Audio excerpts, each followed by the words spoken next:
T Narasipura ತಾಲೂಕಿನ ತಲಕಾಡು ಹೋಬಳಿಯ ಎಮ್ಮಿಗಿ ಗ್ರಾಮ ಪಂಚಾಯಿತಿ ವ್ಯಾಪ್ತಿಯಲ್ಲಿರುವ ತಲಕಾಡು ಜಲಧಾಮ ರೆಸಾರ್ಟ್ ಮಾಲೀಕರು ಕಾವೇರಿ ನದಿಯಲ್ಲಿ ಅನಧಿಕೃತವಾಗಿ ಪೆಟ್ರೋಲ್ ಬೋಟ್ ಸಂಚಾರ ನಡೆಸುತ್ತಿರುವುದು ಗಂಭೀರ ನಿಯಮ ಉಲ್ಲಂಘನೆಯಾಗಿದೆ ಎಂದು ಕನ್ನಡಿಗರ ರಕ್ಷಣಾ ವೇದಿಕೆ ಮೈಸೂರು ಜಿಲ್ಲಾಧ್ಯಕ್ಷ ಬಿಸಿ ಶಾಂತರಾಜ್ ಆರೋಪಿಸಿದರು. ರೆಸಾರ್ಟ್ ಮಾಲೀಕ ಟಿ.ಎನ್. ನಾರಾಯಣ್ ಅವರು ಯಾವುದೇ ಸರ್ಕಾರಿ ಅನುಮತಿ ಪಡೆಯದೆ ಹಗಲು ರಾತ್ರಿ ಪೆಟ್ರೋಲ್ ಬೋಟ್ಗಳನ್ನು ನದಿಯಲ್ಲಿ ನಡೆಸುತ್ತಿದ್ದಾರೆ. ಅಲ್ಲದೆ ಬೋಟ್ಗಳಲ್ಲಿ ಡಿಜೆ ಸೌಂಡ್ ವ್ಯವಸ್ಥೆ ಅಳವಡಿಸಿ ಆರ್ಕೆಸ್ಟ್ರಾ ನಡೆಸುತ್ತಿರುವುದರಿಂದ ಸಮೀಪದ ಗ್ರಾಮಸ್ಥರಿಗೆ ತೀವ್ರ ತೊಂದರೆ ಉಂಟಾಗಿದೆ ಎಂದು ಸುದ್ದಿಗೋಷ್ಠಿಯಲ್ಲಿ ಅವರು ಆರೋಪಿಸಿದರು. ರೆಸಾರ್ಟ್ ನಡೆಸಲು ಪ್ರವಾಸೋದ್ಯಮ ಇಲಾಖೆ ಮಾತ್ರ ಅನುಮತಿ ನೀಡಿದೆ.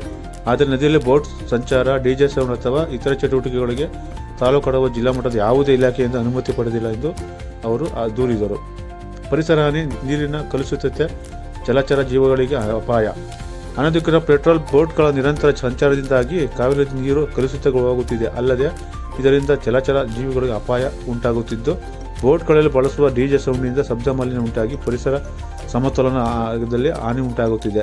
ರೆಸಾರ್ಟ್ನ ತ್ಯಾಜ್ಯ ನೇರವಾಗಿ ನದಿಗೆ ಸೇರುತ್ತಿರುವುದು ಪರಿಸರಕ್ಕೆ ಗಂಭೀರ ಅಪಾಯವನ್ನು ತಂದುಂಟು ಮಾಡಿದೆ ಎಂದು ಅವರು ದೂರಿದರು.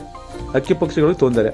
ಅಧಿಕಾರಿಗಳ ನಿರ್ಲಕ್ಷ್ಯಕ್ಕೆ ಅಸಮಾಧಾನ ವ್ಯಕ್ತಪಡಿಸಿದ ಅವರು ಸಂಬಂಧಪಟ್ಟ ಇಲಾಖೆಯವರು ರೆಸಾರ್ಟ್ ವಿರುದ್ಧ ಸೂಕ್ತ ಕಾನೂನು ಕ್ರಮ ಕೈಗೊಂಡು ತುರ್ತಾಗಿ ಕ್ರಮ ಕೈಗೊಳ್ಳದಿದ್ದರೆ ಹಾಗೂ ಕಾನೂನಿನ ನಿಯಮ ಉಲ್ಲಂಘನೆ ಮಾಡಿ ಅನಧಿಕೃತ ಬೋಟ್ ಚಲಿಸುತ್ತಿರುವುದನ್ನು ತುರ್ತಾಗಿ ನಿಲ್ಲಿಸಬೇಕು. ಇಲ್ಲದಿದ್ದಲ್ಲಿ ಪ್ರಗತಿಪರ ಸಂಘಟನೆಗಳ ಒಕ್ಕೂಟದ ವತಿಯಿಂದ ಉಗ್ರ ಪ್ರತಿಭಟನೆ ಮಾಡಬೇಕಾಗುತ್ತದೆ ಎಂದು ಅವರು ಎಚ್ಚರಿಕೆ ನೀಡಿದರು. ಗೋಷ್ಠಿಯಲ್ಲಿ ಕನ್ನಡ ಸಾಹಿತ್ಯ ಪರಿಷತ್ ಹೋಬಳಿ ಅಧ್ಯಕ್ಷ ಬೆಟ್ಟಳ್ಳಿ ನಂಜುಂಡಸ್ವಾಮಿ, ಅಖಿಲ ಕರ್ನಾಟಕ ಪರಿಶಿಷ್ಟ ಮಹಾಸಭಾ ತಾಲೂಕು ಅಧ್ಯಕ್ಷ ಟಿ. ಬೆಟ್ಟಳ್ಳಿ ಗಂಗಾಧರ್, ಕನ್ನಡ ಸಾಹಿತ್ಯ ಪರಿಷತ್ ಹೋಬಳಿ ಕಾರ್ಯಾಧ್ಯಕ್ಷ ಟಿ. ಬೆಟ್ಟಳ್ಳಿ ನಂಜುಂಡಸ್ವಾಮಿ, ರವಿಕಾಂತ್, ದಸಂಸ ಹೋಬಳಿ ಸಂಚಾಲಕ ಬಿ.ಎನ್. ಶಿವರುದ್ರ, ಟಿ. ಬೆಟ್ಟಳ್ಳಿ ಗ್ರಾಮ ಪಂಚಾಯಿತಿ ಮಾಜಿ ಸದಸ್ಯ ಬಿ.ಎನ್. ಭಾಸ್ಕರ್ ಸೇರಿದಂತೆ ಹಲವಾರು ಉಪಸ್ಥಿತರಿದ್ದರು. ನಾವು ಎಷ್ಟೇ ಕಂಪ್ಲೇಂಟ್ ಮಾಡಿದ್ರು ಯಾರು ಸುಧಾರ ತಲೆ ಕೆಡಿಸಲ್ಲ. ಇದಕ್ಕೆ ತಕ್ಕ ಹೋರಾಟ ಮಾಡ್ತೀವಿ ನಾವು. ಯಾರು ಆಕ್ಷೇಪ ತಗೊಂಡಿಲ್ಲ, ಯಾರು ಮಾಡಿಲ್ಲ ಅಂದ್ರೆ ಮುಂದಿನ ದಿನಗಳಲ್ಲಿ ಬಲವಾದ ಹೋರಾಟಗಳು ಮಾಡ್ತೀವಿ ನಾವು. ಎಲ್ಲಾ ಸಂಘ ಸಂಸ್ಥೆಗಳಿಂದ ಹೋರಾಟ ಮಾಡ್ತೀವಿ ನಾವು. ದಯವಿಟ್ಟು ಸಂಬಂಧಪಟ್ಟವರು ಇದಕ್ಕೆ ಕೇಳಬೇಕಾದ್ರು ನಮ್ಮ ಜನರಿಗೆ ಒಳಪಡಿಸಬೇಕು. ಸಾರ್ವಜನಿಕ ಪ್ರಾಣಿಗಳಿಗೆ ಅನುಕೂಲ ಮಾಡಿಕೊಡ್ಬೇಕು, ಮತ್ತೆ ದೂರದಿಂದ ಬಂದ ಪಕ್ಷಿಗಳಿಗೆ ಅನುಕೂಲ ಮಾಡಿಕೊಡ್ಬೇಕು.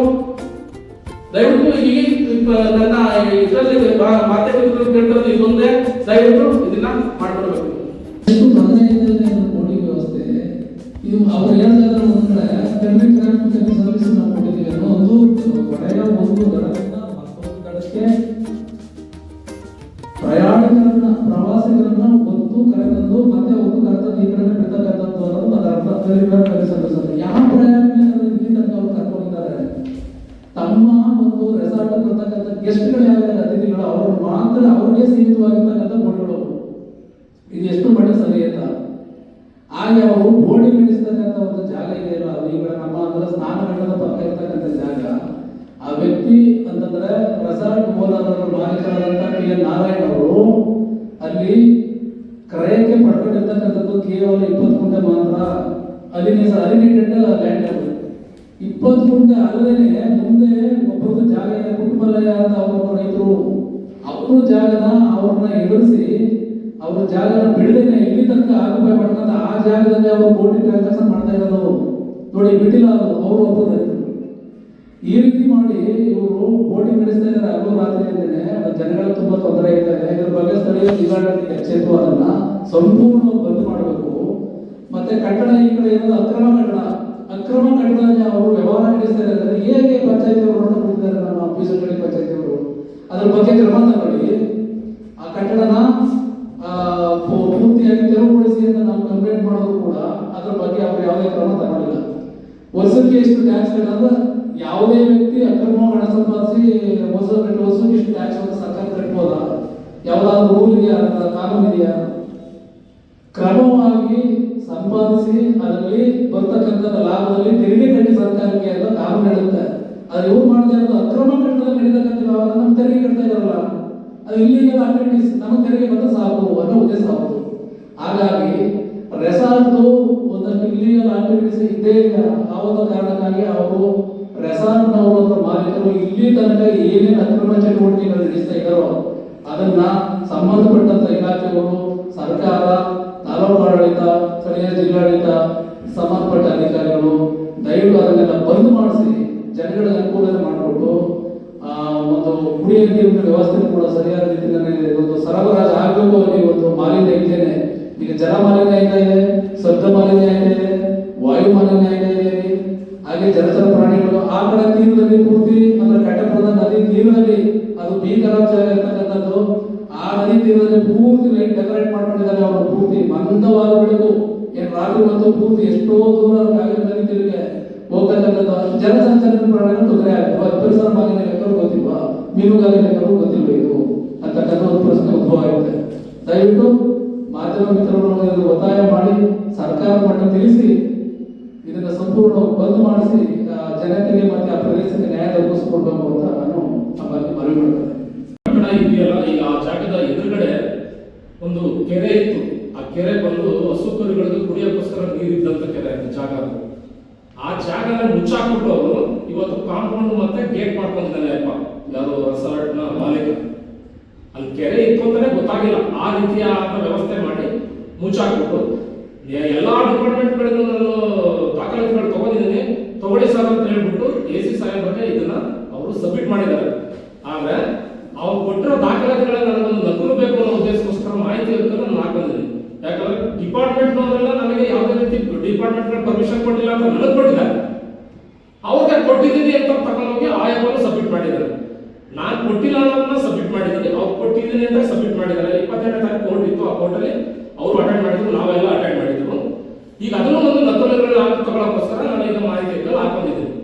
ಇದನ್ನ ತಗೊಂಡು ಹೊರಗಡೆ ಬಂದ್ಮೇಲೆ ನಮ್ಮ ತಾಲೂಕು ವ್ಯಾಪ್ತಿಗೆ ಒಳಪಡುವಂತ ರೈತ ಬಾಂಧವರು, ರೈತ ಸಂಘದವರು, SC/ST ಮತ್ತೆ ಸಂಘ ಸಂಸ್ಥೆಯವರು, ನಮ್ಮ ರಕ್ಷಣಾ ವೇದಿಕೆ ಸಮಾಜ ಸಂಸ್ಥೆಯವರು, ಕನ್ನಡ ಸಾಹಿತ್ಯ ಪರಿಷತ್ ಸಂಘ ಸಂಸ್ಥೆಯವರು, ಇವ್ರ ಬಗ್ಗೆ ಎಲ್ಲ ಕೂತು ಚರ್ಚೆ ಮಾಡಿ ಇದ್ರ ಬಗ್ಗೆ ನಾವು ಈಗೇನು ಅಪವಾದ ಮಾಡಿದ್ವಿ ಅದು ಸಂಪೂರ್ಣ ಅವರು ನಿಷೇಧ ಮಾಡಲಿಲ್ಲ ಅಂದ್ರೆ ಜಿಲ್ಲಾಡಳಿತ ಮತ್ತು ತಾಲೂಕು ಆಡಳಿತಕ್ಕೆ ನಾವು ಹೆಚ್ಚಿನ ಸಂಘ ಸಂಸ್ಥೆಗಳಿಂದ ಒಂದು ಬಲವಾದ ಹೋರಾಟ ಮಾಡಿ ಸರ್ಕಾರಕ್ಕೆ ಬಿಸಿ ಮುಟ್ಟಿಸಬೇಕು ಅನ್ನೋದೇ ನಮ್ಮ ಮುಖ್ಯ ಉದ್ದೇಶ. ಹಿಂಗೆ ಹೇಳ್ತಾ ನಮ್ಮ ಮಾತುಗಳನ್ನೆಲ್ಲ ಮುಗಿಸ್ತಾ ಇದ್ದೀನಿ. ನಮಸ್ಕಾರ. ಮೈಸೂರು ಜಿಲ್ಲೆ ಟಿ.ನರಸೀಪುರ ತಾಲೂಕು ತಲಕಾಡು ಹೋಬಳಿ ಎಮ್ಗೆ ಪಂಚಾಯಿತಿ ಮತ್ತು ಬಿ.ಶೆಟ್ಟಳ್ಳಿ ಪಂಚಾಯಿತಿ ವ್ಯಾಪ್ತಿಗೆ ಬರುವ ಒಂದು ತಲಕಾಡು ಜಲಧಾಮ ರೆಸಾರ್ಟ್ ಬಗ್ಗೆ ದೂರು ಅರ್ಜಿ ಬಗ್ಗೆ ಕೊಟ್ಟಿದ್ರು. ಅದರ ಬಗ್ಗೆ ಒಂದು ಸುದ್ದಿಗೋಷ್ಠಿ ಮಾಡಿ ಈ ವಿಚಾರನ ಹೆಚ್ಚಿನ ಸಂಖ್ಯೆಯಲ್ಲಿ ಎಲ್ಲ ಸಂಬಂಧಪಟ್ಟ ಅಧಿಕಾರಿಗಳಿಗೆ ಮತ್ತು ತಾಲೂಕು ಆಡಳಿತದವರಿಗೆ, ಪಂಚಾಯತ್ ವ್ಯಾಪ್ತಿಯವರಿಗೆ ಪ್ರತಿಯೊಬ್ಬರಿಗೂ ತಲುಪಬೇಕು ಅನ್ನೋ ಉದ್ದೇಶನೇ ಇವತ್ತಿನ ಪ್ರೆಸ್ ಮೀಟ್ ಕಾರ್ಯಕ್ರಮ.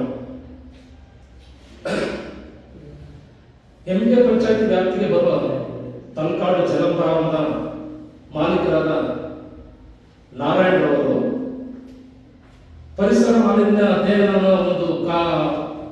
ಒಂದು ಅದಕ್ಕೆ ಸಂಬಂಧಪಟ್ಟಂತ ಜಾಗ ಇವತ್ತು ರೆಸಾರ್ಟ್ ಆಗಿ ಮಾರ್ಪಾಟಾಗಿದೆ. ಒಂದು. ಎರಡನೇದಾಗಿ ಬಿ.ಶೆಟ್ಟಳ್ಳಿ ವ್ಯಾಪ್ತಿಗೆ ಬರುವ ಮುಡುತ್ತರೆ ಸ್ನಾನಘಟ್ಟದ ಪಕ್ಕದಲ್ಲಿರುವ ಒಂದು ರಿಸೆಪ್ಷನ್ ಜಾಗ, ಹಿಂದೆ ಒಬ್ಬ ಅದು ದಲಿತರ ಜಾಗ, ಅದನ್ನ ಪರ್ಚೇಸ್ ಮಾಡ್ಕೊಂಡು ಆ ಜಾಗದಲ್ಲಿ ರಿಸೆಪ್ಷನ್ ಮಾಡ್ಕೊಂಡಿದ್ದಾರೆ. ಆ ರಿಸೆಪ್ಷನ್ ಜಾಗ ನದಿಯ ತೀರನ ಅಟ್ಯಾಚ್ ಮಾಡ್ಕೊಂಡ್ಬಿಟ್ಟಿದೆ. ಅಲ್ಲಿನ ರೈತರುಗಳು ಯಾರು ಓಡಾಡಕ್ಕಂತೂ ಆಗಲ್ಲ, ಒಂದು ಸ್ಕೂಟರ್ ಸಹ ತಗೊಂಡೋಗಕ್ಕಾಗಲ್ಲ. ಅಂತ ಜಾಗದಲ್ಲಿ ಆ ಕಡೆ ವ್ಯವಸಾಯ ಹೆಂಗ್ ಮಾಡ್ಬೇಕು? ಎತ್ತಿನ ಗಾಡಿ ಓಡಾಡಕ್ಕಾಗಲ್ಲ, ಟ್ರಾಕ್ಟರ್ ಓಡಾಡಕ್ಕಾಗಲ್ಲ. ಆ ಜಾಗನೇ ಮುಚ್ಚಾಕ್ಬಿಟ್ಟಿದ್ರು. ನಾವೊಂದು ಸ್ವಲ್ಪ ದಿನ ಗಲಾಟೆ ಮಾಡಿದ್ಮೇಲೆ ಅದನ್ನ ತೆಗೆದ್ರು, ಓಡಾಡಕ್ ತೆಗೆದಿದ್ದಾರೆ. ಆದ್ರೆ ಅದು ಸಂಪೂರ್ಣ ಮುಳುಗು ಪ್ರದೇಶ. ನದಿ, ಕಾವೇರಿ ನದಿ ನೀರೇನಾರ ಬಂದ್ರೆ ಅದು ಸಂಪೂರ್ಣವಾಗಿ ಮುಳುಗೋಗುತ್ತೆ. ಅಲ್ಲಿ ಕಟ್ಟಿರೋ ಜಾಗಕ್ಕೆ ನಮ್ಮ ಪಂಚಾಯತಿ ಬಿ.ಶೆಟ್ಟಳ್ಳಿ ಪಂಚಾಯತಿ ವ್ಯಾಪ್ತಿಯಿಂದ ಯಾವುದೇ ರೀತಿ ಕಟ್ಟಡದ ಲೈಸೆನ್ಸ್ ತಗೊಂಡಿಲ್ಲ. ಹಾಗಿದ್ರು ಕಟ್ಟಡ ಕಟ್ಟಿದ್ದಾರೆ. ಜೊತೆಗೆ ಸಂಬಂಧಪಟ್ಟ KEB ಇಲಾಖೆಯಿಂದ ಯಾವುದೇ ರೀತಿ ಪರ್ಮಿಷನ್ ತಗೊಳ್ದೇನೆ ಕರೆಂಟ್ ಸಹ ತೆಗೆಸ್ಕೊಂಡ್ಬಿಟ್ಟಿದ್ದಾರೆ. ಅದು ಯಾವ ರೀತಿ ತಗೊಂಡಿದ್ದಾರೆ ಗೊತ್ತಿಲ್ಲ, ಅದು ಅಧಿಕಾರಿಗಳೇ ಕೊಡ್ಬೇಕು. ಅದಕ್ಕೆ ಮಾಹಿತಿ ಇರ್ತಲ್ಲ, ಅವ್ರಿಗೂ ಹಾಕಿದೀವಿ, ಅವ್ರು ಉತ್ತರ ಕೊಡ್ಬೇಕು. ಅದಕ್ಕೆ ಕೊಟ್ಮೇಲೆ ಅದನ್ನ ನಿಮ್ಗೆ ತಿಳಿಸ್ತೀವಿ.